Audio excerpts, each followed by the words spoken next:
Hi, I'm Janelle Shires, Youth and Family Program Director here at the Center for Spiritual Living in Seattle. We have in-person youth program here on Sundays at 11 a.m. for kindergarten up. But if you're not in the area or can't get here, I have these videos for you to watch when it works for you, and then you can share the message with your youth. And that way you have the flexibility in your schedule. You don't have to do it just on Sunday mornings. And it just gives you some opportunities to have different faiths, philosophies, spiritual practices, and principles available to you. So today we are continuing our Native American lore from the Golden Thread of Truth curriculum. And today is about the wisdom of the world. And there is a story about a fly who saved the river.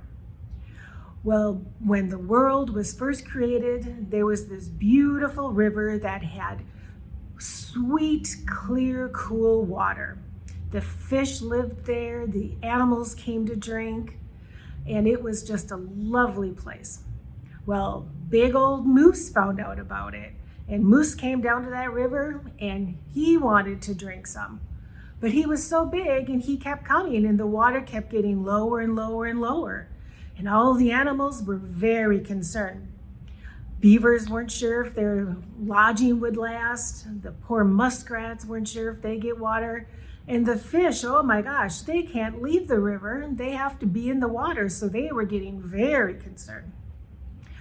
They all talked and thought, what can we do? That Moose is so big, we can't get rid of him. Well, Fly, little old Fly, said, I'll give it a go.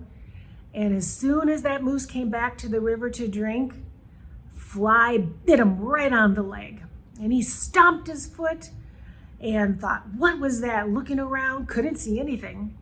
So Fly thought, aha, that'll get noticed. So he kept biting him all over the place. And Moose kept stomping and stomping. Well, when he stomped, that water came right back in and was filling it back up. So Fly continued. And Moose was so irritated that he took off running, and he never came back. Well, all the animals and the fish were so grateful for what Fly had done. Fly was feeling pretty good about himself too, and boasted to his animal friends that even the small can fight the strong if they use their brain to think. So what I would like you to talk to your children or the youth in your life about is, why were the animals afraid of the Moose? Well, he was pretty big and intimidating, wasn't he? So why did the animals laugh at the Fly? Well, they thought, that little Fly, he can't do anything. We're bigger than he is, and we can't even do anything. So they didn't really believe in him, did he? And so do you think the Fly acted from courage, wisdom, folly? What do you think made that Fly do that? Well, he knew that he could use his brain and his creativity and come up with a way to get that Moose to stop drinking all the water so that there was plenty for everybody. With your older children, or when it fits with you think when they're ready to have these discussions, think about the small things in your life and in the world. So some physical small things might be the bees or seeds, plankton in the ocean, all those little things that are still really important.